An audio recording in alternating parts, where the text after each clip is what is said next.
bisnis kreatif di khususnya kota Tangerang Selatan ataupun Kabupaten Tangerang ya, tempatnya Sinar Maslen yang daerah BSD.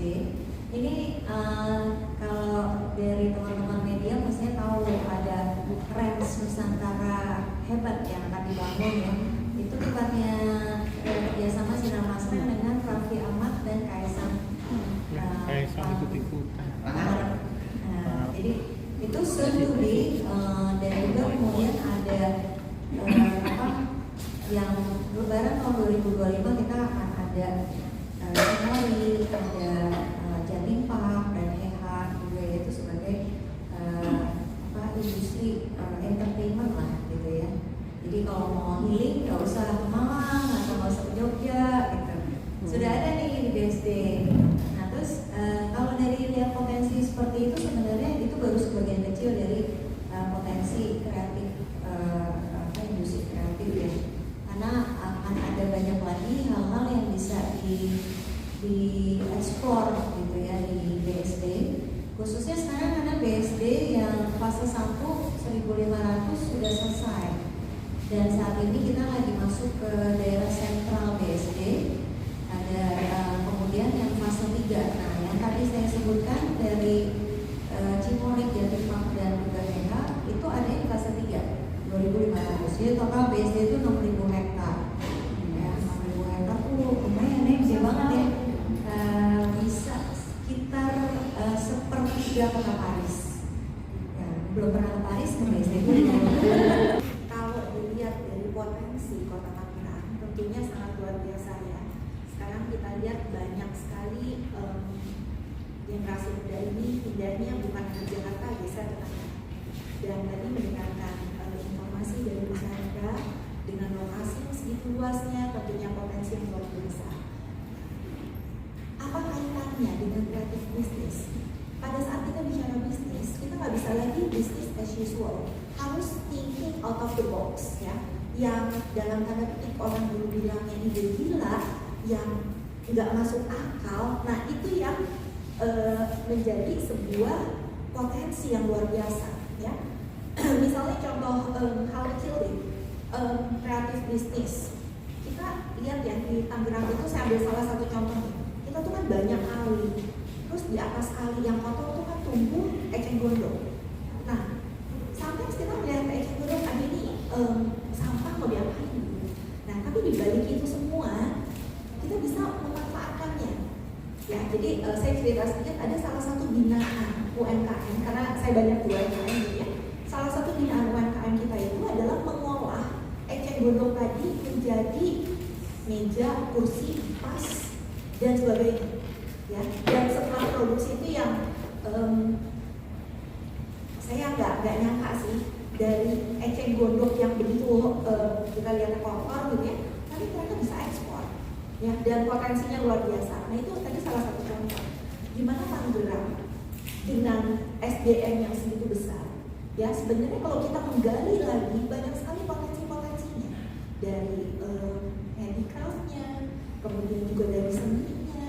Nah itu adalah sebuah potensi sehingga ke depan pada saat bicara keberhasilan dari Tangerang, nggak lagi hanya tergantung dari engineering, ya atau yang jurusan-jurusan yang biasa-biasa itu yang common ya dari zaman saya mau kuliah itu aja gitu. Tapi lebih banyak jurusan-jurusan lain yang mengusung lebih ke kreatif bisnis. SDM itu menjadi pilar nomor 1 yang paling penting. Bicara bisnis apapun mau besar mau kecil, problem utama itu SDM. Ya, jadi PR-nya adalah menyiapkan SDM yang berkualitas. Nah, saya kaitkan dengan Indonesia Emas 2045, bonus demografi, ya, yang segitu besarnya bisa menjadi sebuah bonus jika SDM juga baik, ya. Tapi ya kalau kita tidak siap dengan SDM-nya, tentunya itu akan menjadi sebuah malapetaka. Ya, jadi bagaimana cara BINUS menyiapkan SDM-nya? Ya tadi Bu Sandra juga sempat sharing bahwa mahasiswa itu bukan hanya cerdas secara akademiknya, ya bisa IPK 4 misalnya, tapi idenya cuma dia sama Tuhan yang tahu. Nah kan nggak banget ya.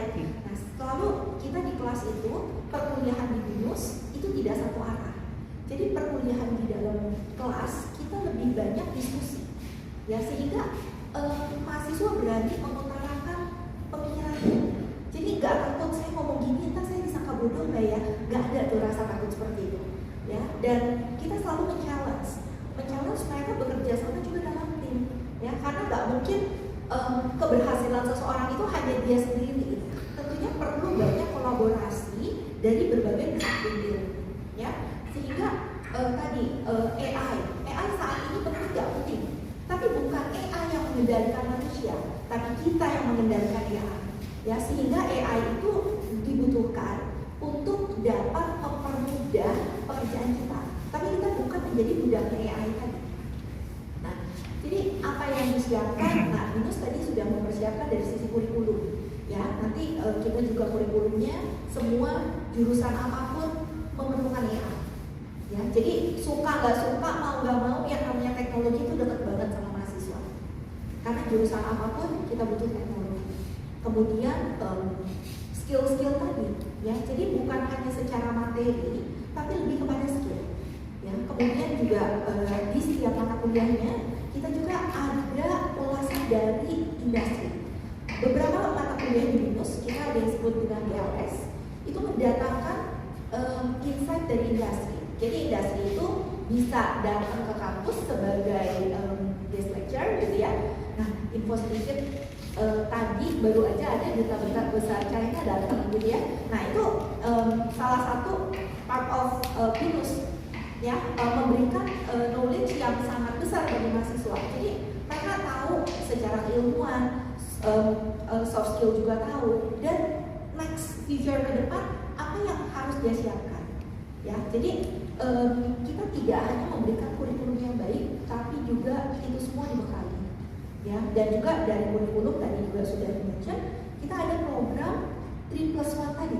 Jadi 3 tahun kuliah dan satunya itu adalah enrichment. Nah, enrichment itu juga pilihan. Ada yang mau nantinya bekerja, berarti lebih ke praktisi, ke industri, ya, internship tadi. Juga ada juga mahasiswa, saya punya ide untuk entrepreneur. Wah, bicara entrepreneur, karyanya anak BINUS bagus-bagus loh. Kemarin ada yang bikin skincare misalnya. Ya, jadi luar biasa mereka itu. Ada yang food and beverage, ya, kita sering sekali ada event, ya. Nah, kemudian juga banyak sekali lah produk-produknya, handicraft, kemudian fashion, ya, banyak yang mereka hasilkan. Nah, selain itu bisa juga mereka mau studi lanjut. Nah, itu tracknya adalah research. Ada juga yang mau mengambil study abroad ke luar negeri, ya. Nah, jadi banyak sekali ya bisa mereka